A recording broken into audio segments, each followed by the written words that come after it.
ගිලෙම් ඔබේ ගුණමෝදේ විනින් ඔබේ දම්සාදේ වනින් වනින් ඔබ පාදේ තිලෝ වග බුදු සමිඳේ තිලෝ වග බුදු සමිඳේ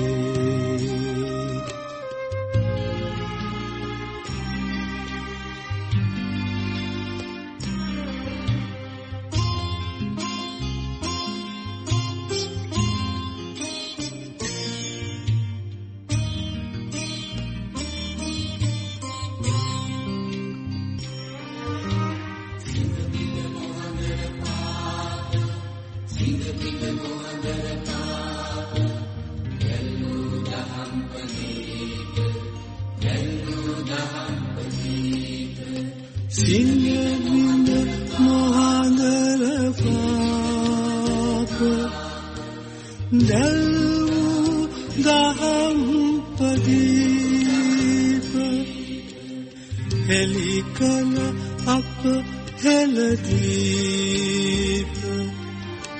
තිලෝ වග බුදු සමිඳේ තිලෝ වග බුදු සමිඳේ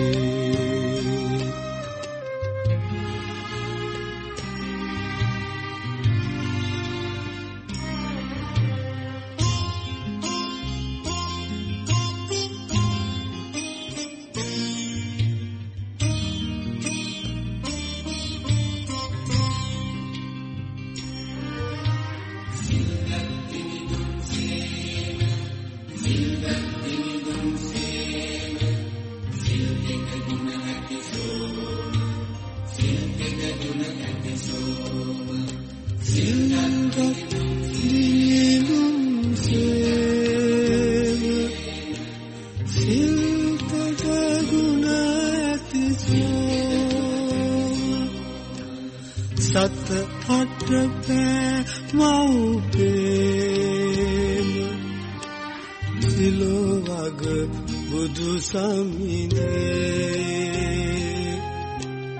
තිලෝ වග බුදු සමිඳේ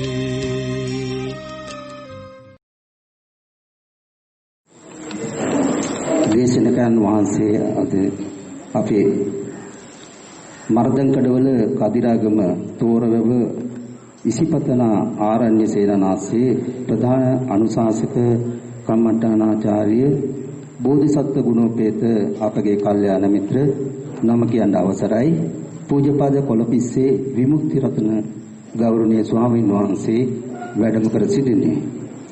ඒ වගේම මේ අවස්ථාවට විශ්‍රාමලත් පරිවේනාධිපති පූජ්‍යපද අඹේගොඩ කුසල ඥාන ස්වාමීන් වහන්සේත් වැඩම කර තිබෙනවා. අපගේ සංගමේ ගරු ලේකම් කුමාරි රත්න මහත්මිය අප සංගමේ වෙනුවෙන් අපේ දේශකයන් වහන්සේට අපි කරුණිකව ආරාධනය කර තිනවා. උන්වහන්සේ අපගේ ආරාධනය පිළිගෙන වැඩම කර සිටිනවා. උන්වහන්සේ අපි নমස්කාර පූර්වක පිළිගන්නවා. ඒ වගේම උන්වහන්සේ සමගම වැඩම කර සිට අපේ විශ්‍රාමලත් පරිවේනාධිපති පූජ්‍ය පාද අඹේගොඩ කුසල ඥාන ස්වාමීන් වහන්සේත් අපි নমස්කාර පූර්වක පිළිගන්නවා. ඒ වගේ ධර්ම ශ්‍රවණය සඳහා අපට පැමිණ සිටින අපගේ සංගමේ නිලධාරි මණ්ඩලය ඇතුළු සියලුම සමාජ සංගමත් අපි ගෞරවයෙන් පිළිගන්නවා. ඊළඟට තිබෙන්නේ ධර්ම දේශනාව ආරම්භ කිරීම සඳහා දැහැත් වට්ටිය පිළිගැන්වීම අපගේ සංගමේ ගරු සභාපති ජී.එම්. පීරිස් මහත්මයාට ඉතාමත් ගෞරවයෙන් ආරාධනය කරනවා. අපේ දේශනාවන් වහන්සේට දැහැත් වට්ටිය පිළිගන්නවා ධර්ම දේශනාව ආරම්භ කිරීමට ආරාධනය කරමි. කවුරුත් එක්ක සාදුනාදයක් පවත්වන්න. নমස්කාරය කියන්න.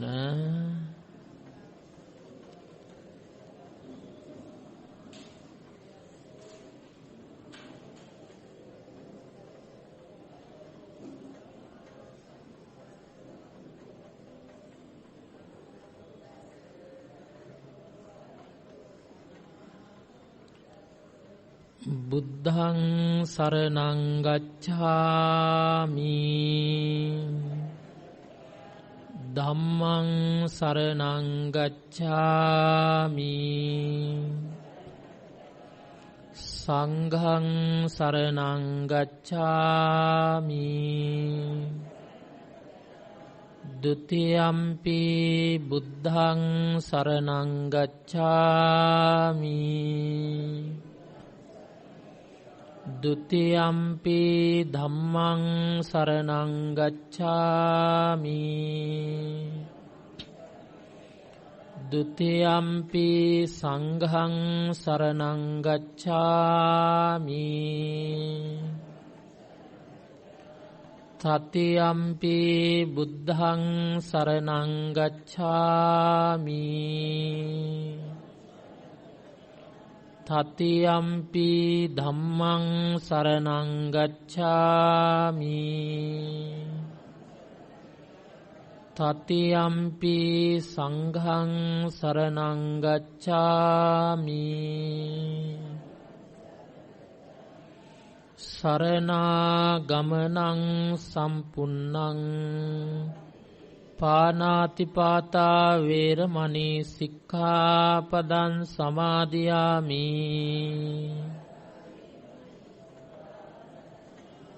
อดินนาดานาเวรมณีสิกขาปดังสมาธิยามิ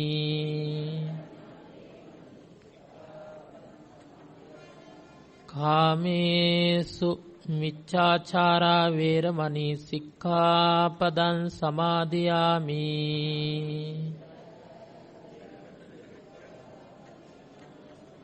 มุสาวาทาเวรมณีสิกขาปดังสมาธิยามิ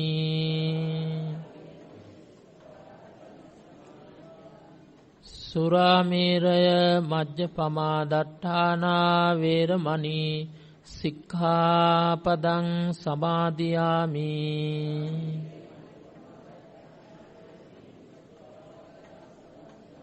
เมติสารณสหิตวปัญจศีลธรรมยเมจีวิตเยอหปตปินิสดපරලොව සුගතිය පිණිසද චතුරාර්ය සත්‍ය අවබෝධයෙන් අමා මහ නිවන පිණිසද හේතු වේවා හේතු වාසනා වේවා තිසරණේන සද්දින් පංචශීලං ධම්මං සාදුකං සුරක්ඛිතං කତ୍වා අප්පමාදේන සම්පාදේ තබ්බං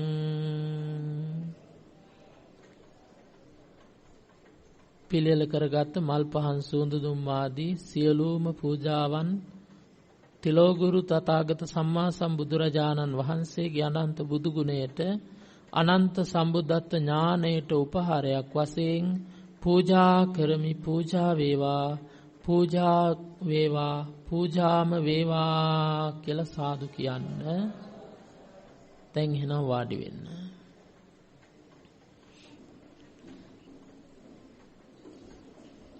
සමන්ත චක්ඛවාලේසු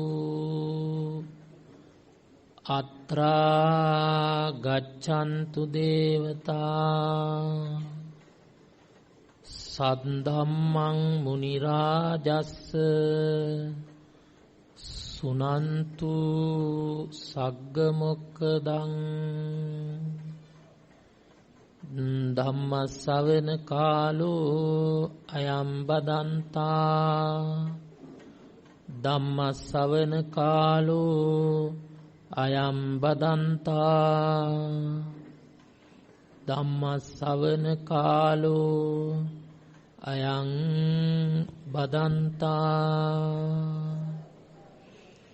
නමෝ තස්ස භගවතෝ අරහතෝ සම්මා සම්බුද්දස්ස නමෝ තස්ස භගවතෝ අරහතෝ සම්මා සම්බුද්දස්ස නමෝ තස්ස භගවතෝ අරහතෝ සම්මා සම්බුද්දස්ස සබ්බ පාපස්ස අකරණං කුසලස්ස උපසම්පදා සචිත්ත පරියෝදපනං ඒතං බුද්ධානුශාසනං තී. තුන් ලෝකාග්‍ර වූ අරහත් වූ දසබලධාරී සර්වඥ බුදු පියාණන් වහන්සේට අපගේ උත්තම නමස්කාරය වේවා කියලා සාදු කියන්න. තුන් ලෝකාග්‍ර වූ අරහත් වූ දසබලධාරී සර්වඥ සම්මා සම්බුදු පියාණන් වහන්සේ විසින් දේශනා කරන්නට යෙදුන නෛර්යානිකූත් පරම ගාම්භීර උත්සී සද්ධර්ම රත්නයට අපගේ උත්තම නමස්කාරය වේවා කියලා සාදු කියන්න. තුන් ලෝකාග්‍ර වූ අරහත් වූ දසබලධාරී සර්වඥ සම්මා සම්බුදුරජාණන් වහන්සේගේ ඖරස පුත්‍ර බඳු වූ අෂ්ටාරි පුජ්‍යල මහා සංඝරත්නයට අපගේ උත්තම නමස්කාරය වේවා කියලා සාදු කියන්න. වැඩම කොට වදාළ වැඩ ඉන්න මාගේ ගුරු දේවෝත්තම විශ්‍රාමලත් පරිවෙනාධිපති නායක ස්වාමින් වහන්සේගෙන් අවසරයි. පැමිණ සිටින වාසනාවන්ත කාරුණික පින්වත්නි, දැන් අද දවසේ මේ පින්වතුන්ලා ඊටාම වටිනා කියන පින් කටයුත්තක නිරත වෙන මොහොත. විශේෂයෙන්ම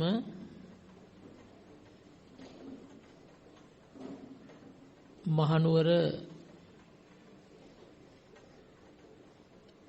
ලංකා බැංකු විශ්‍රාමික මහනුවර සාකාවේ ඒ විශ්‍රාමික සංගමේ පින්වත් පිරිස එකතු පහදා වෙලා සිද්ධ කරන පුණ්‍ය කටයුතු අතර මේ මොහොතේ විශේෂිත වූ ධර්ම දේශනාවක් පවත්වාගෙන හැම දිනාටම ධර්ම අවබෝධය ලබන්නටයි බලාපොරොත්තු වෙන්නේ, සූදානම් වෙන්නේ. අපිට ලැබෙන්නේ මේ කෙටි කාලය තුළ බුදු පියාණන් වහන්සේ දේශනා කරපු මූලික දර්ශනය අපි අවබෝධ කරගන්නට උත්සාහවන්ත වෙන්නට ඕන. මේ ධර්ම දේශනාව තුළින් බලාපොරොත්තු වෙන්නේ බුදුරජාණන් වහන්සේගේ මූලික දර්ශනය පිළිබඳව යම්කිසි හැඳින්වීමක් සිද්ධ කරමින්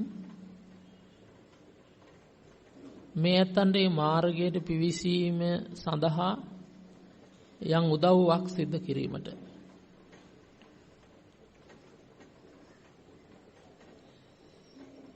දැන් පින්වතුනි, බුද්ධ ආගම කියලා කියනවා. බුද්ධ ධර්මය කියලා කියනවා. බුද්ධ කියලා කියන්නේ අවබෝධය, නුවණ, ඥානය කියන එක. එතකොට ධම්ම කියලා කියන්නේ ධර්මය. එතකොට නුවණින් අවබෝධ කරගන්න, ප්‍රඥාවෙන් අවබෝධ කරගන්න ධර්මය. ඒ තමයි බුද්ධ ධර්මය කියන්නේ. එහෙම නැත්නම් බුද්ධ ආගම. ආගම කියලා කියන්නේ පැමිණීම කියන එක. එතකොට මොකට පැමිණීමද? අවබෝධයට පැමිණීම. යමෙක් අවබෝධයට පැමිණුණා නම් අන්න යාට කියනවා බුද්ධ ආගම කියලා. බුද්ධ ආගමේ කෙනෙක් කියලා. අවබෝධයකට ඇවිල්ලා නැත්තම් ඒ දහම නුවණින් වටහාගෙන නැත්තම් උපදිනකොට අර අපිට හැම කෙනාටම තියෙනවනේ උප්පැන්න සහතිකේ. ඒ උප්පැන්න සහතිකේ බෞද්ධ කියලා ලියලා තිබුණට ඒ ලියකිවිල්ල නිසා බෞද්ධයෙක් වෙන්නේ නැහැ. එහෙනම් අවබෝධයට පැමිණුණා නම් එහෙම නැත්නම් නුවණින් ඒ ධහම දැක්කනම් දස්සනේන සම්පන්නෝ දර්ශන සම්පත්තියට පැමිණුණා නම් තමයි එයා බෞද්ධයෙක් වෙන්නේ. බෞද්ධයා කියන්නේ බුද්ධියට පැමිණුණා කියන කෙනා. අවබෝධයටපත් වුණා කියන කෙනා.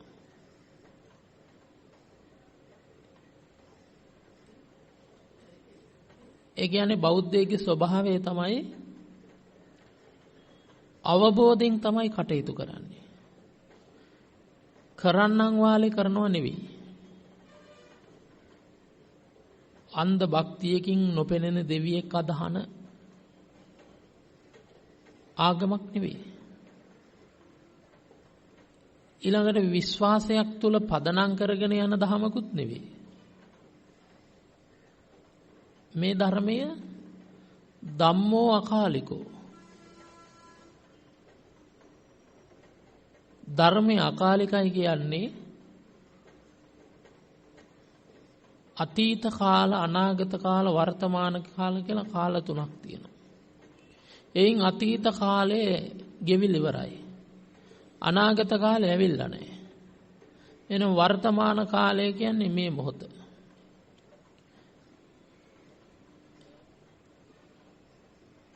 එහෙනම් අකාලික ධර්මයේ කියන්නේ මේ මොහොතේ දකින්නට තියෙන ධමයක්. එහෙම නැත්නම් විශ්වාසයක හෝ අන්ධ භක්තියෙන් සරණ යන එකක් නෙවෙයි මේ මොහොතේ අත්දකින්න තියෙන ධමයක්. හැබැයි ඒ ධම අත්දකින්නේ ඒ ධම දැනගත්ත කෙනෙක් විතරයි. ධම දන්නේ නැති කෙනෙක් කටින පිංකම් කරයි වෙසක් එකට පොසොන් එකට ඇසල පොයට පොය 12ටම පිංකම් කරයි බණහයි දන් දෙයි සිල් රකි නොඑක් පුණ්‍ය කටයුතු වල නිරත වෙයි. හැබැයි ඒ කුමන දෙයක නිරත වුණත් අවබෝධයෙන් තොරනම් යා මූලික බුදුරජාණන් වහන්සේගේ දහම අවබෝධ කරගත්ත මූලික ශ්‍රාවකයෙක් වෙන්නේ නැහැ. එහෙනම් ඒ දේවල් කරන ගමන් මේව නවත්තන්න කියලා නෙවෙයි කියන්නේ. ඒ දේවල් කරන ගමන්ම අපි බුදුරජාණන් වහන්සේ දේශනා කළේ කුමක්ද කියන කාරණාව වටහා ගන්න ඕන. අපේ බුදුරජාණන් වහන්සේ පමණක් නෙවෙයි මේ ලෝකයට පහළ වෙන සියලුම බුදුරජාණන් වහන්සේලා දේශනා කරන ධර්මතාවයේ දහම තමයි අපි මාතෘකා වශයෙන් තබා ගත්තේ. සබ්බ පාපස්ස කරණං සියලු පව් නොකරන්ට කුසලස්ස උපසම්පදා කුසල් දහම් වඩන්ට සචිත්ත පරියෝදපනං සුවකිය සිත දමනය කරගන්න. ඒතම් බුද්ධානුශාසනං මෙයයි සියලු බුදුරජාණන් වහන්සේලාගේ අනුශාසනාව. සියලු පව් නොකිරීමද සියලු කුසල් කිරීමද සිත පිරිසිදු කර ගැනීමද සියලු බුදුරුන්ගේ අනුශාසනාව. එතකොට මෙන්න මේ කාරණාව තමයි අපි බෞද්ධයෙක් කියලා කරන්නට ඕන. එහෙනම් සියලු පව් කරනවා නම් කුසල් කරන්නෙත් නැත්නම් හිත දමනය කරන්නෙත් නැත්නම් අන්න එයාට බෞද්ධ කියන්න බෑ. දැන් ඔබෙන්ම ඔබලා අහලා බලන්න. උපන්දා ඉඳලා මේ වෙනකන් අපි ජීවත් වුණා. ඔය කියන කාරණාවට යටත්වද අපේ ජීවිතේ ගෙව්වේ. ඒ කියන්නේ ඉදින්දා ජීවත් වෙනකොට අපි ඒ කටයුතු කළේ පවක් වෙන්නේ නැති විදිහටද? රාජකාරිය කරන තැන ඉඳලා ගෘහ ජීවිතේ ජීවත් වෙන තැන ඉඳලා සමාජයේ ඇසුරු කරන ඉඳලා අපි නොයෙක් දේවල් කළා. ඒවා කලේ සියලු පව් වැඩෙන්නේ නැති විදිහටද? සියලු පව් වැඩෙන්නේ නැති විදිහටද ඒවා කලේ? කුසල් වැඩෙන විදිහටද කලේ? හිත දමණය වෙන විදිහටද කලේ කිව්වොත් ඕකට නොපිට. සමහර විට අපි රාජකාරිය කරන තැන ඉඳලා අපිට දකින්නට ලැබෙන්නේ නම් අකුසල් වැඩෙන විදිහට තමයි ඒ දේ කරන්නේ. කුසල් පිරිහෙන විදිහට තමයි ඒ දේ කරන්නේ. හැබැයි අපිට ඒ කරන කටයුත්තම අකුසල් නොවැඩෙන්න කුසල් වැඩෙන්න හිත පිරිසුදු වෙන ආකාරයට කරන්න පුළුවන්. හැබැයි අවබෝධය තිබ්බොත් විතරයි එහෙම පුළුවන්. මේ අවබෝධය කියන්නේ අර ලෞකික අධ්‍යාපනයක් කියන එකක් එහෙම නෙවෙයි. දැන් මෙතන ඉන්න මේ පින්වතුන්ලා ලෞකික අධ්‍යාපනයෙන් ඉහළට ගිය පිරිසක්. හැබැයි ඒක ලෞකිකයි. බුදුදහම කියන්නේ ඒ ලෞකිකත්වයෙන් එහාට ගිය එක. එහෙනම් මේක යන්නේ ඉගෙන ගැනීමක් එක්ක නෙවෙයි අවබෝධයක් එක්ක.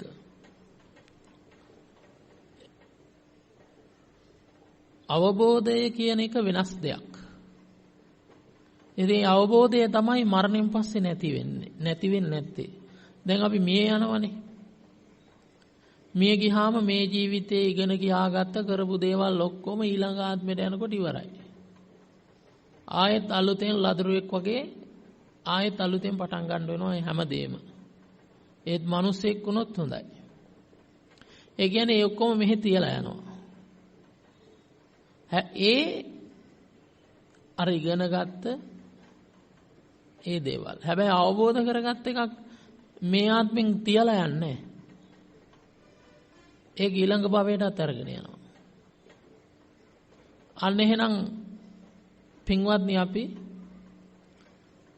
සසර පුරා ගෙනියන්නට පුළුවන්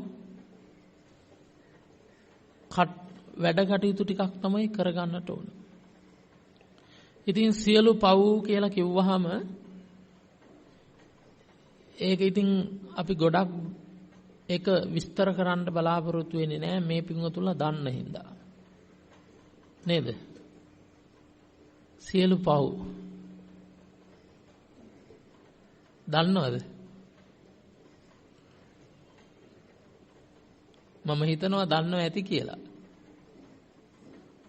තැනකින් දෙතනකින් අහලා බලන්නද පොඩ්ඩක්. සියලු පව් කියලා කියන්නේ මොනවටද? අහලා තියෙනවද පස්පව් දස කුසල් කියලා? පස්පව් දස කුසල්. ඔන්න ඔය ටිකට කියනවා පව් කියලා.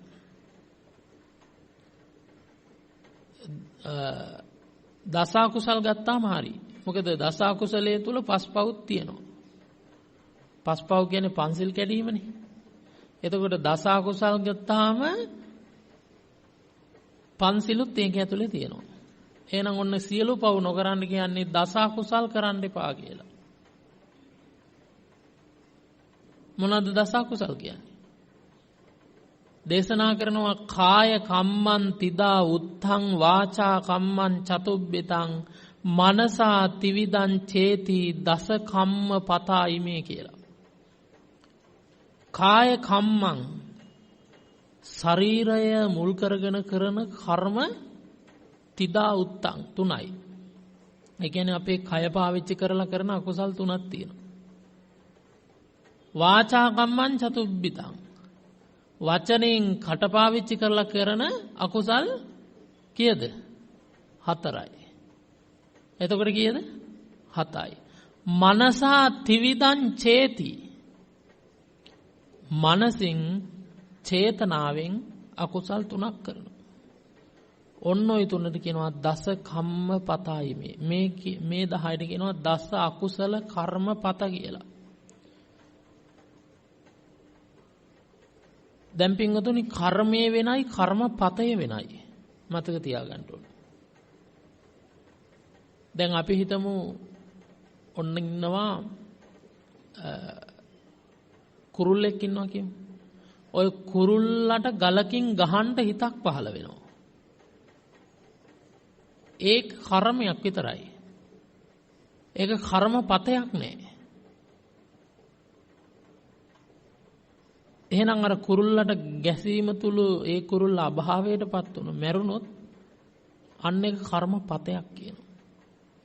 කර්මයේ වෙනයි කර්මපතේ වෙනයි. කර්මයක් විපාක දීම ඊටම අඩුවෙන් සිද්ධ වෙන්නේ.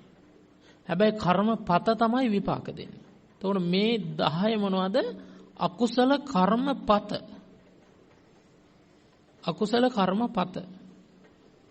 ඒ කියන්නේ විපාකයේ සඳහා පැමිණෙනවා කියන එක. එතකොට කයෙන් වෙන අකුසල කර්ම 3 තමයි පානඝාත පරද්දබ්බම් පරදාරඤ්ඤ කායතෝ. සතුම් මෙරීමයි පරද්දබ්බ කියලා කියන්නේ සොරකමයි පරදාරඤ්ඤ කායතෝ. පර ස්ත්‍රීන් සේවනය කිරීම හා පර පුරුෂයන් සේවනය කිරීම. කියන්නේ සතුම් මැරීමෙන් වැළකීම, හොරකමින් වැළකීම, වැරදි කාම සේවනයෙන් වැළකීම කියන මෙන්න මේ තුනට කියනවා මේ තුනෙන් වෙන් වුණා නම් මේ තුන කරනවා නම් අන්න කයෙන් අකුසල් සිද්ධ කරනවා. ඒ කියන්නේ ඇඟේ වහන මధుරෙක්වත් නොමරන්න ඕන. දැන් හැබැයි මෙතන ඉන්න කට්ටියකින් ඇහුවොත් එහෙම කී දෙනෙක් සත්තු මරන්නේ නැද්ද කියලා සමහර විට ලොකු අලිය කොටිමෝ නම් මරන්නේ නැහැ කොහොමද? ඒ උන් හොයාගන්නත් නැහැනේ මරන්න. නේද? හැබැයි ඇඟේ මధుරෙක් වැහුවට පස්සේ උකුණෙක් මකුණෙක් කැරපොත්තෙක් එහෙම අන්න ඒ වගේ ඒවා වෙන්න පුළුවන්. ඒ කියන්නේ ඒ කුඩා වූ දෙයකින් හෝ අපි වෙන් වෙන්න ඕන. කියන්නේ මధుරෙක්වත් මරන්න නැති තැනට අපි හිත හදා ගන්න ඕන. ඊළඟට සොරකම. දැන් මෙතන ඉන්න කට්ටියන්ගෙන් ඇහුවොත් සොරකම් කරලා තියනවද කියලා? මේ කට්ටිය කියනවා මොකද? නෑ කියලා. හැබැයි මං කියනවා සොරකම් කරලා තියෙනවා. ඒ විදිහට බැලුවොත් මේ කට්ටිය දැන් පෙන්ෂන් ගන්නව නේද? විශ්‍රාමිකනේ. වටින්නේ ගන්න. ඇයි දැන් ඔන්න ඒ කාලේ රාජකාරිය කරනකොට උදේ කීයටද යන්න ඕනේ? වෙලාවක් තියෙනව නේද? 8ට. හැබැයි ඉතින් විනාඩි 10ක් 15ක් සමහර පැය භාගයක් විතර පරක් වෙලා යනවා. සමහර විට එන්නෙත් එහෙමයි. ඒකට නැද්ද? මෙයාලා නැල්ලු. වෙන තැන්වල නම් එහෙම. හැබැයි ඒත් මට නම් විශ්වාස නැහැ. නැත්තම් හොඳයි. හවසත් එන්නේ ටිකක් කලින්. දවල්ුත් ඉතින් ওই වැඩ කරන්න තියෙන වෙලාවල් වල ඉව නැතුව නිකන් කියව ඉන්නවා. ඒවට පඩි ගන්නවනේ. ඒවට ගත්තා නම් ඒවා අදත්තා දානෙට අයිති. ඒ විදිහට උදේට පැය භාගයයි දවල්ට පැය භාගයයි දවසකට පැයක් ගත්තා කියමුකෝ. මාසයක් යනකොට අවුරුද්දක් යනකොට පෙන්ෂන් යනකොට එකතු කරා නම් එහෙම ලොකු හොරකමක්. ඉතින් ගොඩාක් කට්ටිය හොරකම් කරන්නේ ඒකට කාලය තමයි හොරකම් කරන්නේ. ඒක අර හැමතෙම වඩා කාලේ රන් හා සමානයි කියනවා. කියන්නේ අනික හැමදේම හොරකම් කරනවට වඩා භයානකයි කාලේ හොරකම් කරන එක. ඉතින් බොහෝ දෙනෙක් අපි දැකලා තිනවා එහෙම ඉන්නවා. මේ පින්වතුන්ලා කොහොමද දන්නේ? ඉතින් කාලය හෝ වෙන ධනය මොනව හෝ දෙයක් වංචනික අදහසකින් පැහැරගත්තොත් ඒ අකුසල කර්මය සිද්ධ වෙනවා. එතකොට බුදුහාමුදුරුවෝ අදාළේ එහෙම කාලය හෝ ධනය අන්සතු නම් ඒවා ගන්න එපා. එහෙම යම් මුදලක් අරගෙන තියනවා නම් ඒ ගත්ත මුදල සම්පූර්ණ මිත්‍යා ආජීවකයක්. ඒකෙන් දානයක් දුන්නත් ඒ දානේ පිරිසුදු නැහැ. පිරිසුදු දානයක් වෙන්නේ නැහැ. ඊළඟට වැරදි කාම සේවනය. කාමේසු මිච්ඡාචාර කියලා එකක් තියෙනවා. කාමේසු සම්මාචාර කියලා එකක් තියෙනවා. දැන් ගිහියන්ට නම් තියෙන්නේ කාමේසු මිච්ඡාචාරා වේරමණී. ඒ කියන්නේ මොකද්ද? වැරදි කාමයේ හැසිරීමෙන් වෙන් වෙනවා. ඒ කියන්නේ ගිහි ජීවිතයක් තුල අවහව්‍යහා වෙලා අඹුසැමියන් වශයෙන් ගෙවන එකට කියනවා කාමේසු සම්මාචාරා කියලා. ඒකෙන් පවක් සිද්ධ වෙන්නේ නැහැ. ඒක සාදු සම්මතයි. සමාජය තුල සම්මත හින්දා. හැබැයි කාමේසු මිච්ඡාචාරා. විවාහපත් වෙලා තමන්ගේ බිරිඳ ඉද්දි අන්‍ය බිරිඳක් කරා යනවා නම්, තමන්ගේ ස්වාමියා ඉද්දි අන්‍ය පුරුෂයෙක් කරා යනවා නම් අන්න ඒක වැරදි කාමසේවය. ඒක ඉතින් ගැඹුරටම ගියොත් එහෙම රාගී හිතකින් අන්‍ය තමන්ට බිරිඳක් ඉද්දි වෙන බිරිඳක් දිහා රාගී හිතකින් බැලුවත් අකුසල් සිද්ධ වෙනවා. දැන් තමන් විවාහ වෙලා ඉන්න බලන්න ඕනේ ඉඳන විවාහ වුනේ නේද? ඉතින් තමන්ට දැන් බලන්න බිරිඳක් ගෙදර ගෙනෙත් තියෙද්දි තවත් ස්ත්‍රියක් දිහා බලනවා නම්, තවත් පුරුෂයෙක් දිහා බලනවා නම් අන්න අකුසල් සිද්ධ වෙන. ඒක ගැඹුරෙන්ම ගිහියන්ට ඉතින් කියවෙන්නේ අර විදිහට පරපුරුෂ හා පර ස්ත්‍රී සේවනයෙන් වෙන්වීම. ඔන්න ඔය ටිකෙන් වෙන් වුණා නම් එයාගේ පිරිසිදු කාය කර්මයක් තියෙන කෙනෙක්. ඒකට කියනවා සීලය කියලා. ගොඩාක් කට්ටියගේ ඔය කයෙන් එන අකුසල් අඩු වුණාට වචනේ නම් ගන්න දෙයක් නැහැ. වචනෙන් නම් ආයේ හතරම කරනවා. වචනෙන් හතරක් තියෙනව නේද? මොනවද හතර? මුසාවාදයයි, පිසුනා වාචයයි, පරුසා වාචයයි, සම්පප්පලාපයයි. මුසාවාදය බොරු. ඒක මං අහන්නේ බොරු කියලා දෙනවද කියලා. මොකද එහෙම කිව්වොත් එහෙම මේ කට්ටිය නෑ කිව්වොත් ඒකත් බොරුවක් වෙනවා. නේද? ඒකින්ද අහන්නේ. ඊළඟට ඒක නම් ඉතින් කෙලවරක් නෑ බොරු කියන එක. පින්වතුනි මතක තියාගන්න ඕන. තියෙනවා නම් බරපතලම අකුසලයක්. කෝකද කියලා අහුවොත් එහෙම ඒ තමයි බොරුව. අපේ බුදුරජාණන් වහන්සේ ප්‍රතිඥා දෙනවා තමන් වහන්සේ දීපංකර පාදමූලයේදී නියත විවරණ ගත්ත දවසේ ඉඳලා බුදු වෙනකම්ම අනික් සියලු අකුසල කර්ම සිද්ධ වුණා කියනවා. හැබැයි බොරුවක් කියලා නැහැ කියලා කියනවා. ඒ කියන්නේ බොරුව කියන්නේ ඒ තරම් අහිත කරන දෙයක්. ඒක විපාක දෙන්නේ 50 පෙන්නට පස්සේ ගොඩාක් විට. ඇයි බොරු කිව්වහම සම්පූර්ණයෙන්ම ඔළුව බොරුවෙන් හැඩ ගැහුණාට පස්සේ එහෙම එයාගේ හිත මුලා වෙලා බොහෝ විට සිහි විකල්ලලා තමයි මැරෙන්නේ අවසාන කාලේ. ඒවට උදාහරණ ඕන තරම් තියෙනවා මට කියන්න. එතකොට ඒවට කතාන්දර තියෙනවා කියන්න ඒව කියන්න යන්නේ කාලය යන හින්දා. ඒක නිසා පින්වත්නි පුළුවන් තරම් බරපතලම එකක් චතුරාර්ය සත්‍ය නම් කවදාවත් අවබෝධ වෙන්නේ නැහැ. දහම නම් කවදාවත් අවබෝධ වෙන්නේ නැහැ බොරු කියන කෙනෙකුට. අන්න ඒ නිසා තමන් උදෙසාවත් අනුන් උදෙසාවත් ජීවිතය ආරක්ෂා කරගන්නවත් බොරු කියන්න එපා කියලා කියන්නේ. ඊළඟට කේලම් කියන්නේ අනුන් බිඳවන්න, අනුන්ගේ සමගිය නැති කරන, අනුන් බිඳවීම කෙටවීම සඳහා මෙයා කිව්ව දේ අරයට ගිහින් කියනවා. එයා කිව්ව දේ මෙයාට කියනවා. අන්න ඔහම ඒක නම් ඉතින් වැඩි උපාසකම්මලා ගාව කියලා තමයි කියන්නේ. උපාසක මහතුරු ගාවක් නැත්තේ නෑ. නේද? තියෙනවා. ඉතින් අන්න ඒ වගේ කේලාම් කීමෙනුත් වෙන් වෙන්න ඕන. ඊළඟ පරුස වචන. පරුස වචන කියන්නේ සැර වචන මේ රණ්ඩු සරුවල් වෙනකොට එහෙම බනින ඒ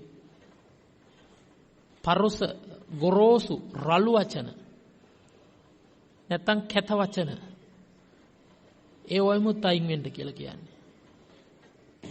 ඊළඟට හිස් වචන.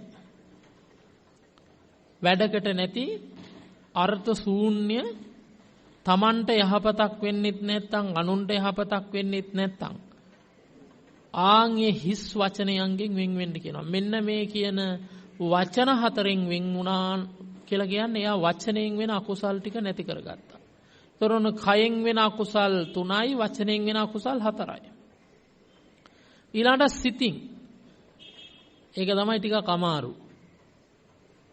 කටින් එන එක නම් කොහොම හරි ආරක්ෂා කරගන්න පුළුවන් සිහියෙන් ඉඳලා. වචනෙන් එන එකත් ආරක්ෂා කරගන්න පුළුවන්. හැබැයි සිතින් වෙන එක බොහෝ දුරට අමාරුයි. සිතින් 3ක් වෙනවා. මොනවාද 3? අවිජ්ජා, ව්‍යාපාද, මිච්ඡාදිට්ඨිය. අවිජ්ජා චේව ව්‍යාපාදෝ මිච්ඡාදිට්ඨීච මානසෝ. අවිජ්ජාව මොකද්ද පින්වතුනි? අවිජ්ජාව කියන්නේ කියන්න බලන්න. මං ඉතින් කැමති උත්තර එහෙම දෙනවනම් වැරදෙන්න පුළුවන්. ඉතින් ආයෙ ප්‍රශ්නයක් නැහැ නේ. ලෝභය. ඔව් ලෝභය කියලා කියනවා. අනික කට්ටිය අවිජ්ජාව කියන්නේ අල්ලා ගැනීම. වැරදි අවබෝධය. ඔව් අවිජ්ජාව කියන්නේ දැඩි මසුරුකම. දැඩි ලෝභය, දැඩි මසුරුකමට කියනවා අවිජ්ජාව කියලා. අවිජ්ජාව එහෙම නෙවෙයි. අවිජ්ජා පත්‍ය අහංකාරා කියනවනේ. එතන තියෙන අවිජ්ජාව නෙවෙයි අවිජ්ජා. අවිජ්ජා කියන්නේ දැඩි මසුරුකම. ඒ කියන්නේ දානි හැන්දක්වත් දෙන්නේ නැහැ කියන එක තමයි අවිජ්ජාව කියන්නේ කොටින්. තද මසුරුකම. ආන්ගේ මසුරුකම තමයි අවිජ්ජාව කියන්නේ. ඕක බොහෝ දුරට අපේ ළඟ තියෙනවා. ඉතින් ඒක අපි පුළුවන් තරම් යටපත් කරගෙන දන් දෙන්න ඕන. අවිජ්ජාව දැඩි ලෝභය නැති කරන්න නම් තියෙන එකම දේ තමයි දානය. ඒ කියන්නේ ආසාව. අවිජ්ජාව කියන්නේ මසුරුකම, ආසාව. නොයෙක් බොහෝ දේවල් වලට හිතේ තියෙන ආසාව අවිජ්ජාව. ඊළඟ ව්‍යාපාද. ඒ කියන්නේ මොකද්ද? තරහ. ව්‍යාපාදේ කියන්නේ තරහ. එතකොට දැඩි මසුරුකමයි තරහයි. දැන් මේ දෙක ටක් ගාලා ඇති වෙන්න පුළුවන්. දැන් කොටින්ම කිව්වොත් ලස්සන රූපයක් ඇහැට වැටෙනකොට මොකද වෙන්නේ? ටක් ගාලා අපි ලෝභය ඇති වෙනවද නැද්ද? හොඳ ලස්සන පුරුෂයෙකුට නම් ලස්සන ස්ත්‍රියක්ගේ රූපයක් ඇහැට වැටෙනකොටම අර ඇතුලේ තියෙන කෙනා ටක් ගාලා මතුවෙනවා. එහෙම නැත්නම් ස්ත්‍රියකට නම් ලස්සන පුරුෂ රූපයක් දකින්නකොට අන්න අවිජ්ජාව වෙනවා. එහෙම නැත්නම් අකමැති දෙයක් එනකොටම අන්න තරහ එනවා. සමහර විට ගෙවල් වල නෝනලා මහත් වෙලා අතර වැඩියෙන් වෙන්නේ තරහ. පෝන් එහෙමත් පොලේ ගහනවා අතේ තියෙන. සමහර රණ්ඩු වෙලා හැලිවලන් ටික කඩලා නිවුනට පස්සේ දෙන්නම යනවා ආයෙත් තරන් එන්න. එහෙම කට්ටියත් ඉන්නවා. එතකොට තරහ හා ලෝභය. ඊළඟට මිච්ඡා දිට්ඨිය. තුන්වෙනි එක තමයි මිච්ඡා දිට්ඨීච මානසෝ. තුන්වෙනි එක තමයි මිච්ඡා දිට්ඨිය. හිතෙන් වෙන අකුසලයන්ගේ දරුණුම එක තමයි පින්වතුනි මිත්‍යා දෘෂ්ටිය. දරුණුම එක. මොකද්ද මිත්‍යා දෘෂ්ටිය කියන්නේ? දෘෂ්ටි කියන්නේ, දිට්ඨි කියන්නේ දැකීම.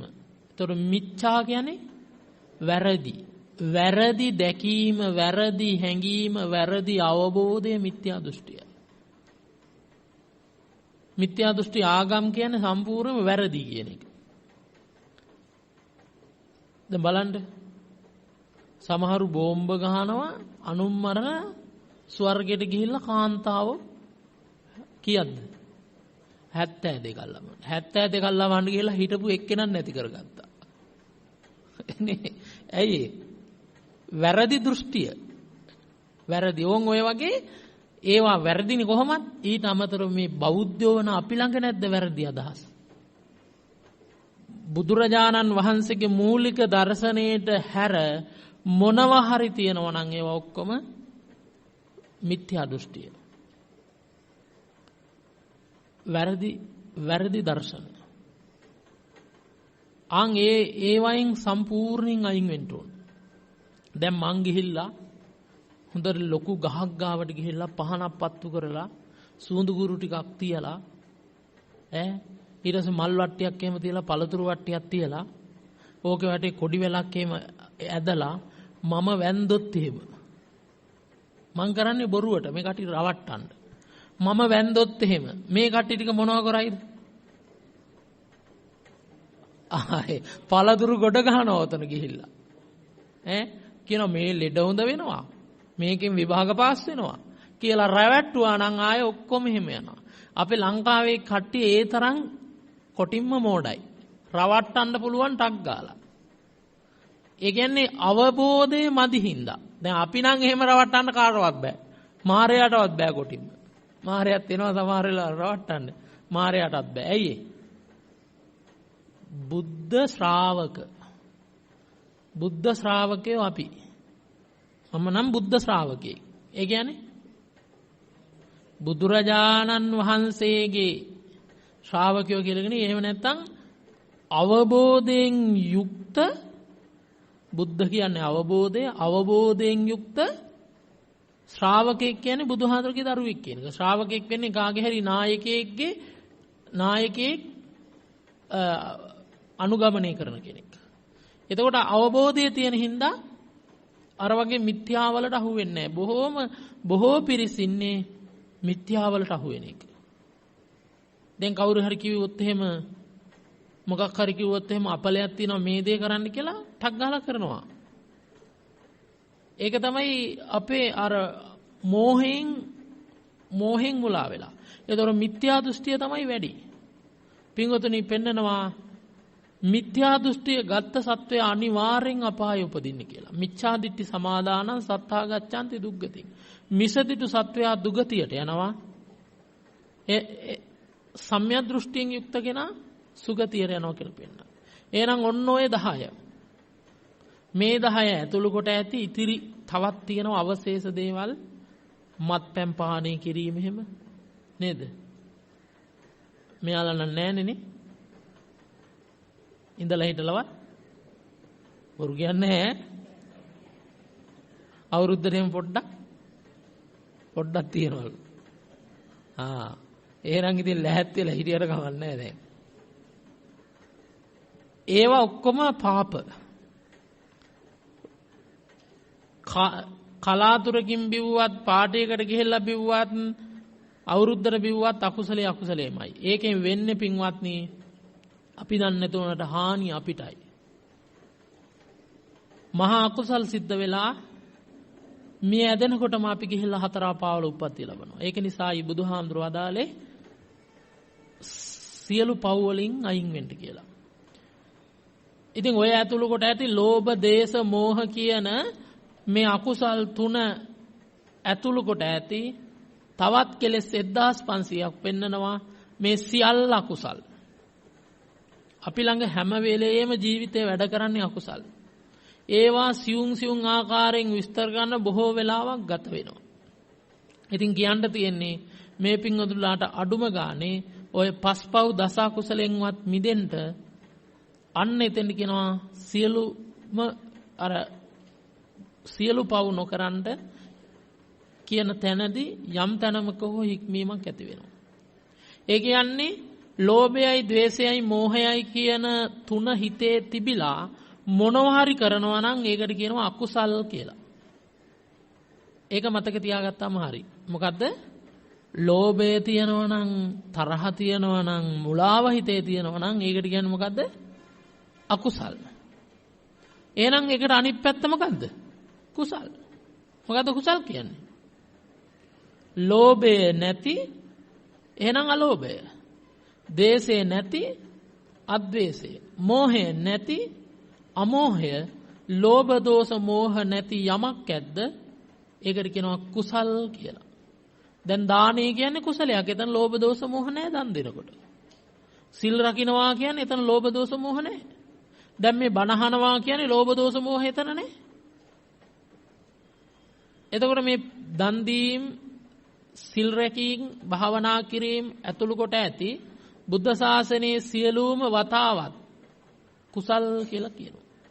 එහෙනම් කිය සියලු කුසල් රැස් කරන්න කිව්වේ ලෞකික අටමහා කුසල් ඇතුළු කොට ඇති දානය ගත්තාම එකක්, සීලය ගත්තාම අනික භාවනාව. ඒකට කියනවා ත්‍රිවිධ මහා පුණ්‍ය ක්‍රියා කියලා. දාන සීල භාවනාවන් වැඩිම සියලු කුසල්. ඒ ඇතුළු කොට ඇති සියලුම කුසල් ධර්ම රැස් කරන්න කියලා වදාලා. තොරණ අකුසලයෙන් මිදෙන්න කුසල් රැස් කරන්න. ඉතින් මේ අපි ගත්තාම අපි අතින් අර අකුසල් කියන පැත්තත් වෙලා තියෙනවා. ඊළඟට අපි අතින් කුසල් කියන පැත්තත් වෙලා නැද්ද? වෙලා තියෙනවා. හැබැයි මේ දෙක වැඩියෙන් දැම්මොත් කුසල්ද අකුසල්ද කියලා වැඩියෙන් ගත්තොත් අකුසල් තමයි වැඩි. අකුසල්. ඉතින් අපි දානි දුන්නත් මාසෙකට එක දවසයිනේ පේරෝ දානේ පන්සලට දෙන්නේ. නේ?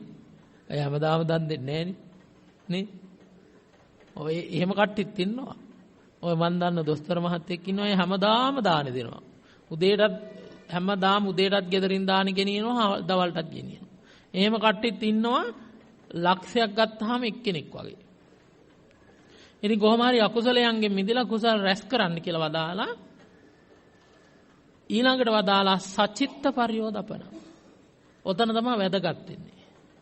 කොච්චර කුසල්, ඒ කියන්නේ කොච්චර පින් කරත් කුසල් කරත් සිත දමනය කරගත්තේ නැත්නම් නිවන් දකින්න බෑ. පව් නොකිරීමෙන් වෙන්නේ මොකද්ද? පව් නොකිරීමෙන් වෙන්නේ යහපත් ජීවිතයක් ලැබෙන. හරියට ඒක තේරුම් ගන්න මේ අතට උදාහරණයක් කිව්වොත් එහෙම කොහොඹ ගහක් ගමු. කොහොඹ ගහේ ඇටේ කියන්නේ මොකද්ද? තිත්ත දෙයක්. කොහොඹ ඇටේ තිත්තයිනේ. කොහොඹ ඇටේ තිත්ත හින්දා නේද කොහොඹ ගහම තිත්ත. ද නැත්නම් එතන තියෙන පොළවේ මොකක් හරි ප්‍රශ්නයක්ද? කොහොඹ ගහ සම්පූර්ණයෙන් ගලවලා මුළුත් එක ගලවලා ඔතන අපි අඹ ඇටයක් වගේ හැදුවොත් මොකද වෙන්නේ? ඒක අඹ ඉදුණාම නැත්නම් රඹුටන් ඇටයක් එතන හැදුවොත් රඹුටන් ගහක් වෙනවා. දැන් රඹුටන් ගෙඩි පැණි රසයි. කොහොඹ ගෙඩි තිත්තයි, කොලත් තිත්තයි. ඒකට හේතුව එතන බිමේ හේතුවක් නෙවෙයි. හේතුව මොකද්ද? බීජය. බීජයට අනුව එහෙනම් කොහොඹ බීජය කියන්නේ බීජයට කියනවා ධර්මයේ හේතුව කියලා. මොකද්ද? හේතුව. එතකොට කොහොඹ බීජය මොකක්ද? තිත්ත වූ තිත්ත රසයෙන් යුක්ත බීජයක්. එතකොට මේ තිත්ත බීජයේ ස්වභාවය තමයි උපද්දන ඵලයත් මොකද්ද? තිත්තයි. එහෙනම් තිත්තයකට පැණි රහ උපද්දන්න කොහෙවත් බෑ. එහෙනම් තිත්ත එකෙන් උපද්දන ඵලය තිත්තමයි. එතකොට අඹ කියලා කියන්නේ මොකද්ද? අඹ ඵලය නැත්තම් අපි ගමු රඹුටන් කියන්නේ පැණි රසයි ඒක. ඒ පැණි රස වෙන්න හේතුව ඒ බීජයේ මිහිරි බීජයක්. ඒකයි ඒ කියන්නේ මිහිරි ඵලයක් උපද්දන්න හේතු වෙන බීජයක්. ඒ කියන්නේ හේතුවක්. කොහොඹ ඇටේ කියන්නේ අමිහිරි කටුක තිත්ත ඵලයක් උපද්දන්න හේතුවක්. අඹ කියලා කියන්නේ මිහිරි ඵලයක් උපද්දන්න හේතුවක්. ඒතකොට ඒකෙන් මිහිරි දේවල්මයි. එතකොට අපි අඹ පැලයක් හැදුවොත් ඒකෙන් අඹමයි. ඒ කියන්නේ මිහිරි ඵලයක්මයි ලැබෙන්නේ. තිත්ත දෙයක් හැදුවොත් තිත්තමයි. ඒ වගේ තමයි පින්වතුනි පාපය කියලා කියන්නේ හරියට කොහොඹ ඇටිය වගේ.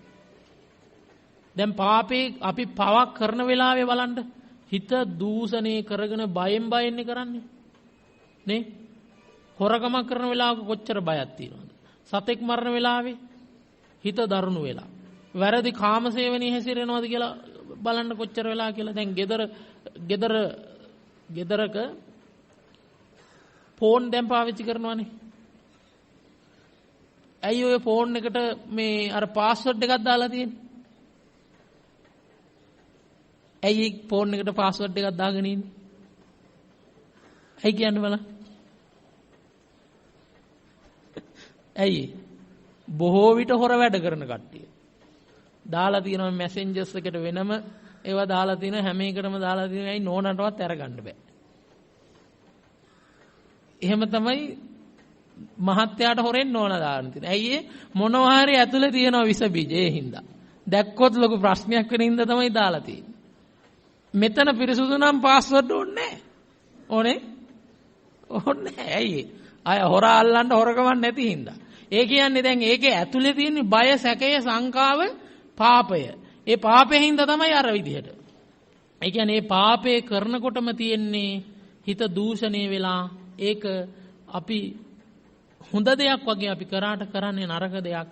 අර හරියට කොහොඹ වගේ තිත්තයි. ඒ වැඩෙත් තිත්තයි. ඊට පස්සේ ඒකෙන් වෙන ඵලයත් අමිහිරි. ඒ කියන්නේ පාපය කියන්නේ සම්පූර්ණයෙන් කොහොඹ බීජේ වගේ අනාගත කාලයේ බොහෝ කාලයක් പ്രേත නිරේ තිරසං අසුර යන හතර පාවල ඉපදිලත් මනුස්ස ලෝකෙ ඉපදිලත් බොහෝ කාලයක් දුක් විඳින්න හේතු වෙන හේතු තමයි පව් කියලා කියන්නේ. මතක තියාගන්න ඕනේ නම් පාපය කියලා කියන්නේ අනාගතේ දුක් විපාක ළඟා කරවා දෙන දෙයක් පාපය කියන්නේ. පින කියලා කියන්නේ අනාගතේ සැප විපාක ළඟා කරවා දෙන්නා වූ දෙයක්. එතකොට ඔන්න බුදුහාමුදුරුවෝ වදාලා පව් කරන්න එපා කියන්නේ ඇයි? බුදුහාමුදුරුවෝ ගාව ඉරිසියාව කියන එක නැහැ. ඉරිසියාව එහෙම තිබ්බනම් කරපල්ලා පව්, පුළුවන් තරම් කරපල්ලා පව්. ඇයි? පව් කරපුවාම දුක් විඳින්න වෙනවා. ඒ නිසා පව් කරන්න කියලා කියනවා. බුදුහාමුදුරුවෝ ළඟ තියෙන ඉරිසියාව නෙවෙයි මුදිතාව. ඒ හින්දා කිව්වා පව් කරන්න එපා, අනාගතයේ ඔබට මේ වගේ දුක් විඳින්න වෙනවා. අන්නකින්ද පව් කියන හේතු සකස් කරන්න එපා කියලා වදාළා. ඊළඟට උන්වහන්සේ වදාලා පින් කියන්නේ අනාගතයේ සැප ලබන්න වෙන හේතු ඒ නිසා පින් රැස් කරන්න. අතීතේ තමන් කකා හිටපු බත්පත්ෙන් කොටසක් පිණ්ඩපාත වැඩපු පසේ බුදුන්ට පූජා කිරීමෙන් දෙව්ලොව ඉපදිලා තියෙනවා. අන්න ඒ නිසා පින්වත්නි එක සමහර විට එක බත් හැන්දක් දීලා දෙව්ලොව ඉපදිච්ච කතා ප්‍රවෘත්ති තියෙනවා ධර්ම සාහිත්‍ය ඕන තරම්.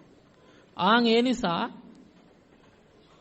උන්වහන්සේ කිව්වා කුසල් කරගන්න කියලා.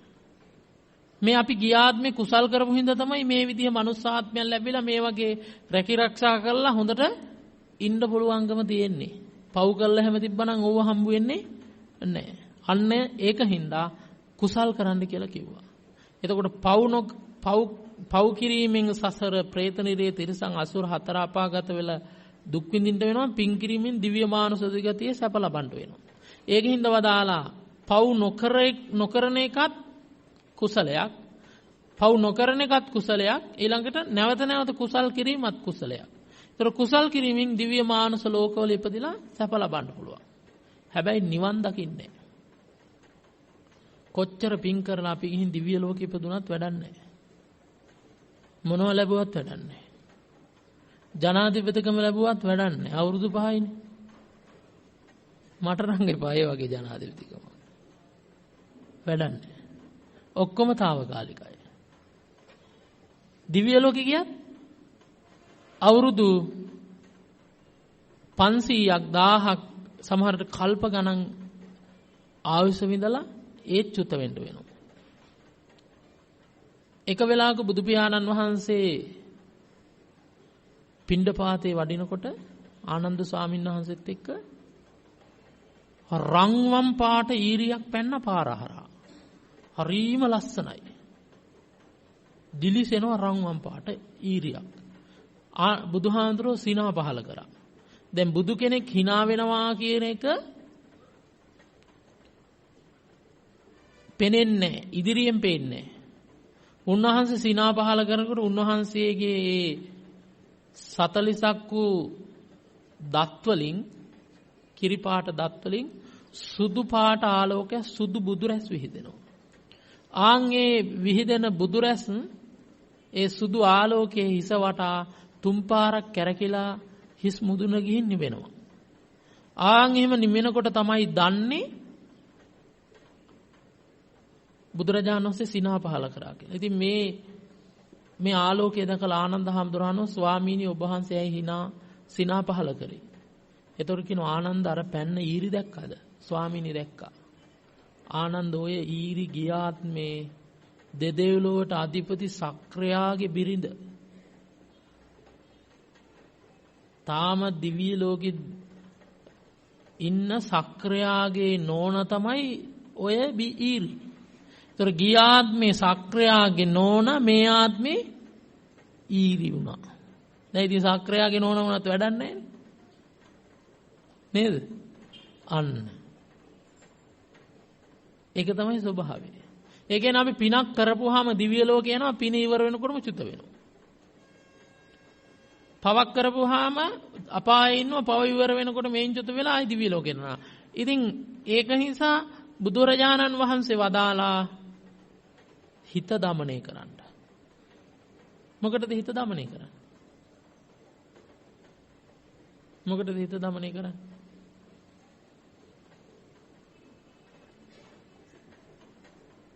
මොකටද?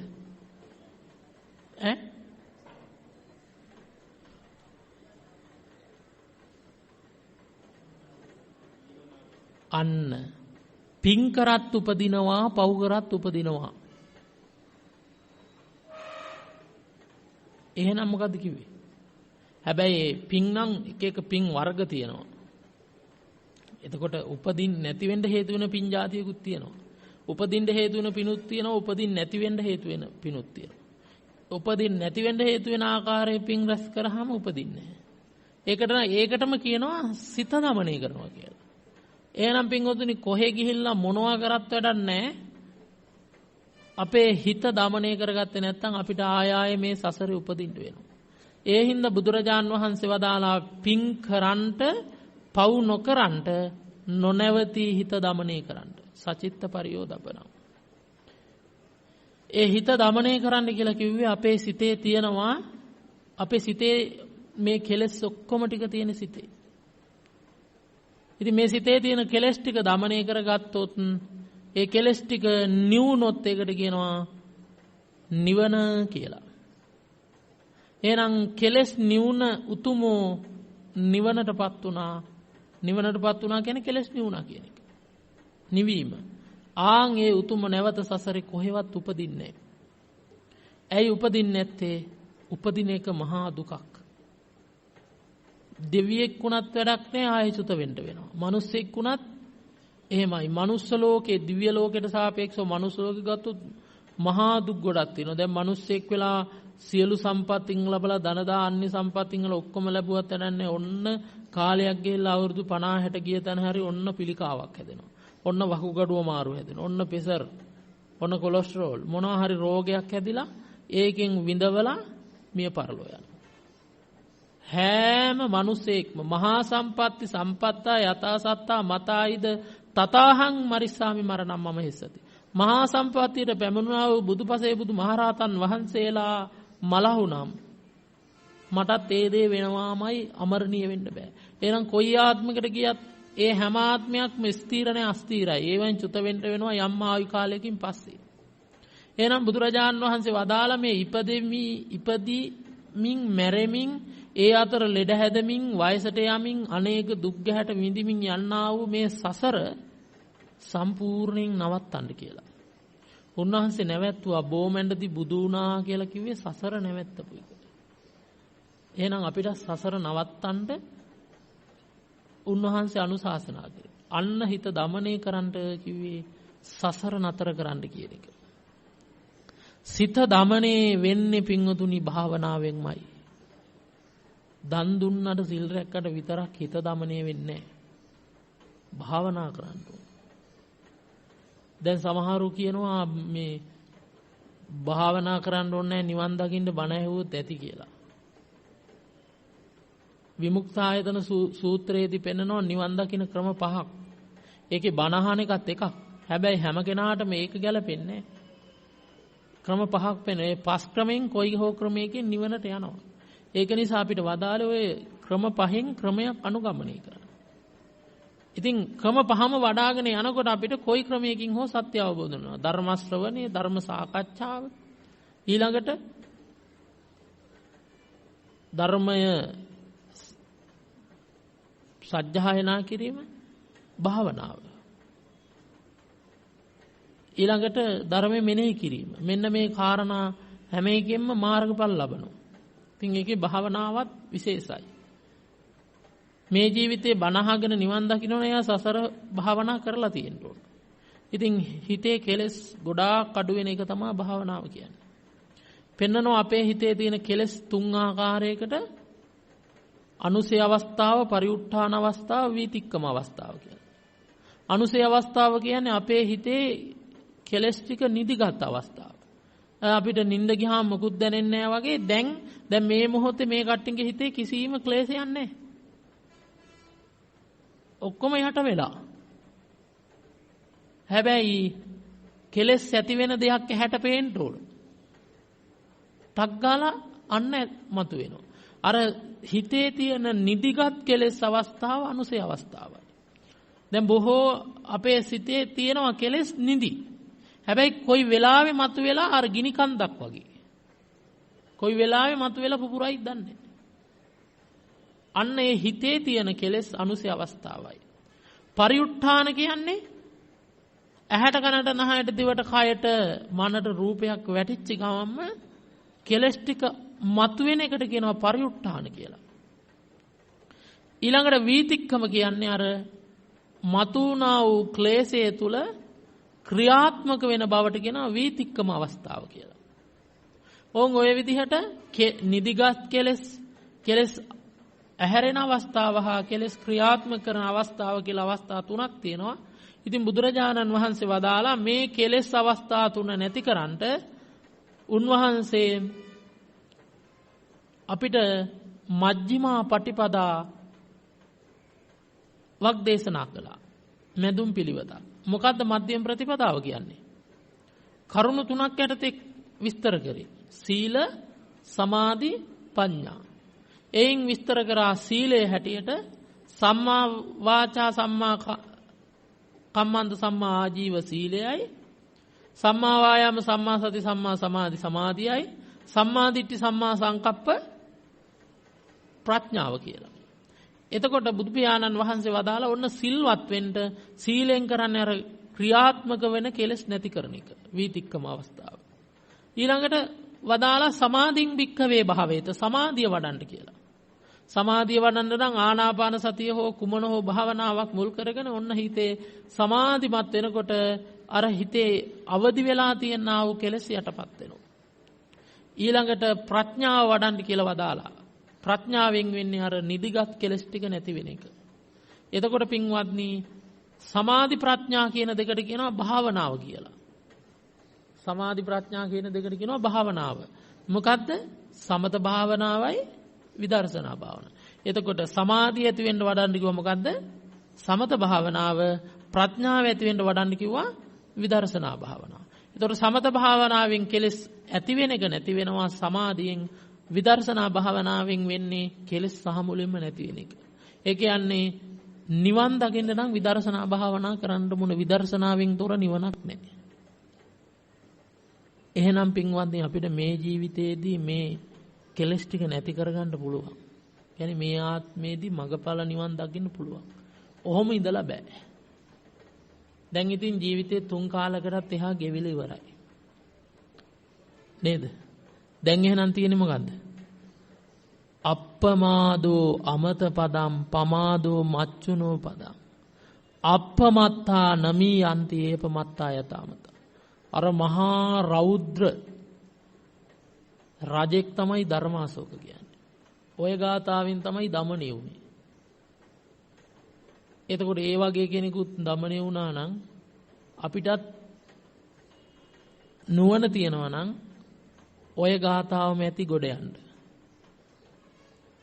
අප්‍රමාදේ කියන අමෘත පදය දියුණු කරන්න ප්‍රමාද වෙන්න එපා. ඇයි ප්‍රමාද වුණ කෙනා මලවුන් වගේ. අප්‍රමාදී වුණ කෙනා නිර්වාණයටපත් වෙනවා. එහෙනම් අපි ළඟ මෙතෙක් කල ජීවිතේ ප්‍රමාද වුණා නම් දැන්වත් අප්‍රමාදී වෙන්න. අප්‍රමාදී වෙනවා කියන්නේ මොකද්ද? භාවනා කරන එක. එහෙනම් සදහැවතුනි ඔය පිංගතුල්ලා කාලය හදාගෙන භාවනාවට යොමු වෙන්න කියන කාරණේ තමයි මතක් කරන්න තියෙන්නේ. භාවනාව තුළින් අපිට අපේ හිත দমনය කරගන්න පුළුවන්. අපේ හිත සංවර කරගන්න පුළුවන්. කෙලස් ටික සම්පූර්ණ දුරු කොටගෙන අපිට සත්‍ය අවබෝධ කරගන්න පුළුවන්. එහෙනම් සිත দমনය කිරීමයි බුදුහාඳුරෝ අදාළේ. ඒ සඳහා අපිට භාවනාවම ශ්‍රේෂ්ඨ ස්ථානයේ තබා දේශනා කළා. එහෙනම් මේ හැම දිනාම තමන්ගේ හිත යම් ප්‍රමාණික හෝ භාවනාවෙන් හදා ගන්නට හිත දියුණු කර ගන්නට සුදුසු භාවනාචාර්යවරයෙක් හොයාගන්න ඕනේ. මේක අපිට ඕනාවට කරන්න පුළුවන් එකක් නෙවෙයි.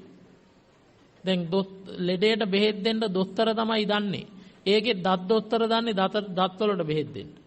ගොඩක් දන්නවා අනික වඩා ආවට ගියාට දන්නවා. නේද? වකුගඩුවේ එක්කෙනා ඒකට ගැන ඒක විශේෂඥයි. ඊළඟට ඒ ලෙඩවලට ඉංජිනේරු කෙනා ගත්තොත් ඒකෙත් බිල්ඩින් වලට බලන ඉංජිනේරු වෙනයි. වාහන හදන එක දේවල් තියෙනවා. එතකොට දැන් ඉංජිනේරුවරයෙක් ළඟට ගිහිල්ලා ලෙඩට බෙහෙත් ගන්න බෑ. එහෙනම් ඉංජිනේරුවා ඒක ගැන දැනගත්තට ලෙඩේ ගැන දන්නේ නැහැ සමහරට. ડોක්ටර් ඒක ගැන දැනගත්තට ඉංජිනේරුවාගේ දේ දන්නේ. ආන් ඒ නිසා මේ අපි භාවනාව කියලා කියන්නේ වෙනම එකක්. ඒක වෙනම ඉගෙන ගන්න ඕන. අපි වෙනම මාතෘකාවක්. ඒක මනසත් එක්ක යන එකක් නිසා භාවනාව වෙනම අපි ඉගෙනගෙන දන්න කියන සුදුසු ආචාර්යවරයෙක් හොයාගෙන මේ භාවනාව හරියට ප්‍රගුණ කර ගන්න ඕන. එහෙන් ප්‍රගුණ කරගත්තොත් අපිට ගොඩාක් දුරට අපේ හිත නිවා ගන්න පුළුවන්. මොකද මෙතන ඉන්න පින්වතුන්ලාට හොඳ බුද්ධියක් තියෙන හින්දා, හොඳ ඥානයක් තියෙන හින්දා හරියට ධර්මයේ වැටුනොත් අල්ල ගන්න පුළුවන්. හරියට වැටුනොත්. මොකද දැන් වැරදි බණක් තියෙනවා හොගාලා. බුදුහාමුදුරුවෝ ලංකාවෙත් බුදු වුණා කියනවනේ. තව ඔය වගේ බොරු බණ තියෙනවා ගොඩාක්. ඒවට එහෙම වැටුනොත් එහෙම වැඩක් නැහැ. ඊට වඩා හොඳයි ගෙදෙට්ට වෙලා මැරිලා යන එක. ඇයි අර කපායනේ ඊට පස්සේ ගෙදෙට්ට වෙලා හිටියොත් එහෙම අන්තිමේදී මැරෙන වෙලාවේ බුදු පිළිම දැක්කෝ සාදුකාරයක්වත් දෙනවා. දැන් සමහරු කියනවනේ බුදු පිළිම වලටත් වඳින්න එපා කියලා. ඔය අපි ඉන්න මරදන් කඩවල පැත්තේ එක්කෙනෙක් ඒ බණ අහලා ඉවරලා බුදු පිළිමේ මෙහෙම ඔළුවෙන් අල්ලගෙන ගෙනල්ලා පන්සලට දාලා ගියා. අපි බුදු පිළිම වලට වඳින්නේ නැහැ කියලා. දැන් දානේ දෙන්නේ නැහැ මොකවත් නැහැ. දැන් ඉතින් මැරෙ වෙලාවේ බුදුහාමුදුරුවෝ පෙන්නුවත් දැන් එයාට දේවදත්ත පේනවා වගේ පේන්නේ. කෙලින්ම අපායේ. ඉතින් ගෙදෙට්ට වෙලා හිටියොත් එහෙම ඒ වගේ බණ අහන්න නැතුව මොකද වෙන්නේ? සද්ධාව හරි දිනව නැත්තම් සද්ධාවක් නැති වෙනවා. එහෙනම් පින්වත්නි හරියට මේ මඟ කියා දෙන ගුරුවරයෙක් ආචාර්යවරයෙක් වාගෙන මේ ධර්මයේ බුදුහාමුදුරුවෝ අදාළ ධර්මයේ නිර්මලයි, තාම සම්දිට්ඨිකයි, අකාලිකයි, එහිපස්සිකයි, ඕපනයිකයි. ආන් ඒ නිසා මේ ධර්මය අවබෝධ කරගන්න උත්සාහවන්ත වෙන්න ධර්මය අවබෝධ වෙන එකම මාර්ගයේ භාවනාවයි. දැන් අපි මේ නුවර ප්‍රදේශයේම දැන් කීපයක භාවනා වැඩසටහන් කරනවා. දැන් හෙට තරුණ බෞද්ධ මන්දිරේ මෙතනින් උඩ තියෙන බෞද්ධ මන්දිරේ හෙට උදේ ඉඳලා 8 ඉඳලා 5 වෙනකම් භාවනා වැඩසටහන් තියෙනවා.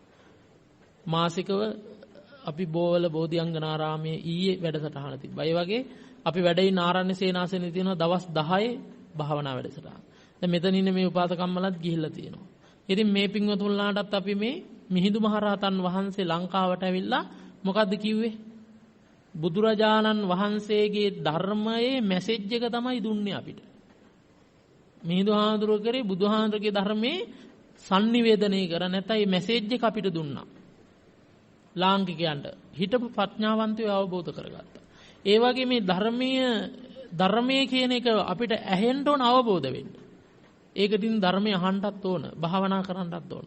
ඉතින් අපි මේ භාවනා වැඩසටහන කරනවා කියලා ඒ ධර්මයේ මැසේජ් එක තමයි ඔය ඇත්තොන්ට ලබා දෙන්නේ. එතකොට ප්‍රඥාව තියෙන කෙනා මේ ධර්මය අවබෝධ කරගෙන බුදුරදුන් වදාළ විදිහට මේ ධර්ම මාර්ගය අනුගමනය කරලා තමන්ගේ හිත සම්පූර්ණයෙන්ම দমনය කරගෙන මේ සංසාරයට නොයන කෙනෙක් බවට උතුම් නිර්වාණය අවබෝධ කරගත්ත කෙනෙක් බවට පත් වෙනවා. ඉතින් අපි හැමදෙනාටම තියෙන එකම සැනසෙල්ල නිවන තමයි අපි කාටත් සැනසෙල්ල. නිවන විතරයි අපිට තියෙන එකම සැනසෙල්ල. දිව්‍ය ලෝකයක බ්‍රහ්ම ලෝකෙක ගියත් වැඩක් නැහැ. ආයු කාලෙන් පස්සේ චුත වෙන්න වෙනවා. මනුස්ස ලෝකේ කොහේ පිටසක්වලක මේ ලෝකෙ එක තැනක්වත් ස්ථීර තැනක් නැහැ. හැමතැනම අස්ථීරයි. එහෙනම් ස්ථීර එකම දේ නිර්වාණයයි. එහෙනම් මම ප්‍රාර්ථනා කරන්නේ ඔය හැමදෙනාටම සියලු පාපයෙන් මිදී සියලු කුසල් රැස් කරගෙන සම්පූර්ණයෙන්ම හිත দমনය කරගෙන මේ ගෞතම බුද්ධ රාජ්‍යය තුලදීම උතුම් චතුරාර්ය සත්‍ය ධර්මයේ අවබෝධ කරගන්නට අවැසි නුවණ පහළ වේවා. ඒ ධහම කියා දෙන කල්යාණ මිත්‍රයන් වහන්සේලා මුණ ගැහිවා. උන්වහන්සේලා තුලින් මේ ධර්මයේ අහගෙන අවබෝධ කරගෙන මේ සසරෙන් නිදහස් වෙන්නට වාග්ය සම්පත්තිය ලැබේවා කියලා ප්‍රාර්ථනා කරනවා.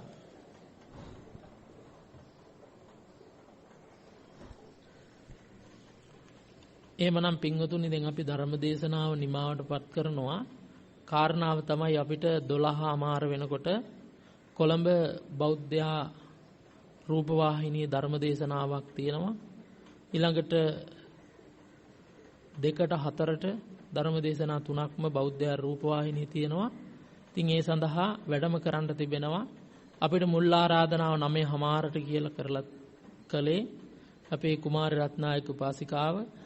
ඉතින් අපි සිහිපත් කළා 9ට දේශනාව පටන් ගමු කියලා. ඉතින් අපිට වැඩම කරන්නට නොතිබුණා නම් තව ටිකක් දුරට භාවනාව නිසි ආකාරයෙන් ප්‍රගුණ කරගන්නේ කොහොමද කියන කාරණාව කෙටියෙන් හෝ විස්තර කරලා දෙන්නට තිබුණා. කොහොම නමුත් අවස්ථානුකූලව ධර්මයේ ශ්‍රවණය කරගත්තා. අන්තිම පණිවිඩය තමයි මේ ඇත්තන්ට භාවනාවට යොමු වෙන්න බුදුදහම අවබෝධ කරගන්න තියෙන භාවනාවෙන්මයි ධර්ම රසය ලබන්න තියෙන භාවනාවෙන්මයි කියන කාරණාව ඔළුවට ගන්න සිහිය තියාගෙන මේ මාර්ගයට යොමු වෙන්න කියන කාරණාව සිහිපත් කරනවා. එහෙනම් අද දවසේ මේ උතුම් ධර්ම දේශනාමේ පින්කම සිද්ධ කරන්නේ ලංකා බැංකු විශ්‍රාමික සංගමයේ මහනුවර දිස්ත්‍රික් ශාඛාව ඒ දිස්ත්‍රික්කයේ ඒ පිරිස එකතු වෙලා විශේෂයෙන්ම එහි නිලධාරි මණ්ඩලය හා සමාජිකාවන් වාර්ෂිකව සංවිධානය කරන ධර්ම දේශනා මාලාවේ තවත් ධර්ම දේශනාවක් හැටියට මේ උතුම් පුණ්‍ය කටයුත්ත සිද්ධ කර ගන්නට යෙදුණා. මේ පින්වතුන්ලාගේ අරමුණ වශයෙන් පවත්ත ගන්නවා ලංකා බැංකුව සේවය කර මිය පරලෝ යන්නට යෙදුණ සියලුම දෙනාට පින්පෙත් අනුමෝදන් කිරීමත් ඒ වගේම සියලුම විශ්‍රාමික සමාජිකාවන්ට මහත්මීන්ට සහ ඔවුන්ගේ පවුල්වල සියලු දෙනාට සෙත් ප්‍රාර්ථනා කිරීම සහ පුණ්‍යානුමෝදනා කිරීම දැනට ලංකා බැංකුවේ සේවය කරන සියලුම දෙනාට ආශිර්වාද කිරීම දේශකයන් වහන්සේට වැඩම කොට වදාළ නායක හාමුදුරන් වහන්සේට ආශිර්වාද කිරීම සඳහා බලාපොරොත්තු වෙනවා. එහෙමනම් අප මේ සිද්ධ කරගත්තා වූ සියලුම පුණ්‍ය ශක්තිය කුසල ධර්මයේ අද දවසේ මේ සිද්ධ කරගත් සියලු පින් සියලු දෙවියන් වහන්සේලාට අනුමෝදන් වේවා. දෙවියෝ සතුටටපත් වේවා. අපෝ සම්බුද්ධ ශාසනයේ රට සිංහල ජාතිය ආරක්ෂා කරත්වා දෙවියන් නිවන් දකිත්වා කියලා සාදු කියන්නේ. ඔබ හැම දෙනාගේම නම් වලින් මිය පරලෝකීය සියලු දෙනාට ලංකා බැංකුවේ සේවය කොට මිය පරලෝකීය සියලු දෙනාටත් රට ජාති ආගම වෙනුවෙන් දිවි පිදූ සියලු රණවිරුවන්ටත් මේ පින් අනුමෝදන් වේවා.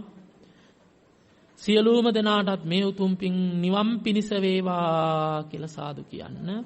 ඒ වගේම මේ සිද්ධ කරගත් සියලු කුසල් වැඩම කොට වදාළ විශ්‍රාමලත් පරිවිනාධිපති අපේ ගුරු දේවෝත්තම නායක මාහිමිපාණන් වහන්සේ තත් ඔබ වහන්සේටත් මේ පින් කායික මානසික සුවය පිණිස නිවන් පිණිස වේවා කියලා ප්‍රාර්ථනා කරමු.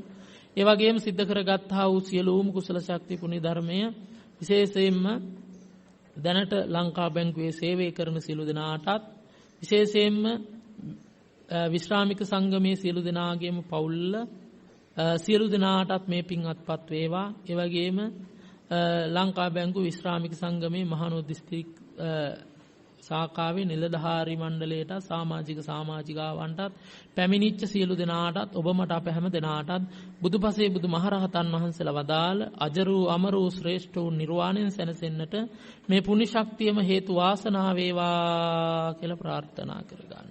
ආකාසට්ටා ච බුම්මට්ටා දේවා නාග මහිද්దికා පුඤ්ඤන්තං අනුමෝදිත්වා චිරං රක්ඛන්තු සම්බුද්ධ ශාසනං චිරං රක්ඛන්තු සම්බුද්ධ දේශනං චිරං රක්ඛන්තු සම්බුද්ධ ශාවකන්ති අභිවාදන සීලිස්ස නිච්ඡං උද්ධාපචායිනෝ චත්තාරෝ ධම්මා වඩ්ඩಂತಿ ආයුවන්නෝ සුඛං බලං ආයුරාෝග්‍ය සම්පatti සග්ග සම්පatti මේවච අතෝ නිබ්බාන සම්පatti මිනාතේ සමිජ්ජතු නිවන් සම්පත්තියම ලැබේවා. දැන් පිරිකර පූජා කිරීම අපේ සංඝමයේ වෙනුවෙන් සංඝමයේ ගරුලේ කම් කුමාරී රත්නායක මහත්මියට ආරාධනය කරනවා. අපේ දේශකයන් වහන්සේට ඒ අට පිරිකර පූජා කිරීමට සියලු දෙනාම සාදුකාරයක් දෙන්න.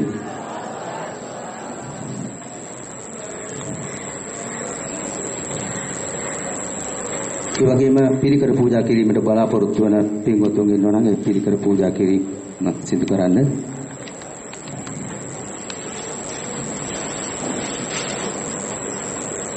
අපේ ගෞරවනීය නායක හිමිපාණන් අපගේ ආරාධනෙන් මේ ධර්ම දේශනාව පැවැත්වුවා. මම හිතන්නේ අපේ විශාල පිරිස සහභාගී වුණා ධර්ම ශ්‍රවණය කිරීම සඳහා කුසල් වඩන්නට උන්වහන්සේගේ දේ ධර්ම දේශනාව හිමාත්කනේ. ඒ වගේම උන්වහන්සේ දාන පාරමිතාව සම්පූර්ණ කරමින් උන්වහන්සේ මේ භවයේ පුරා නොයෙක් ආකාරයෙන් ශ්‍රී ලංකා වාසීන්ට රටටත් විදේශීය විසින අපගේ බෞද්ධ යන්ටත් ඒ වගේම බෞද්ධ නාලිකාවේ ඒ වගේම වෙනත් නාලිකාවල ගුවන් විදුලි රූපවාහිනියේ මගින් ධර්ම දානය ලබා දෙනවා.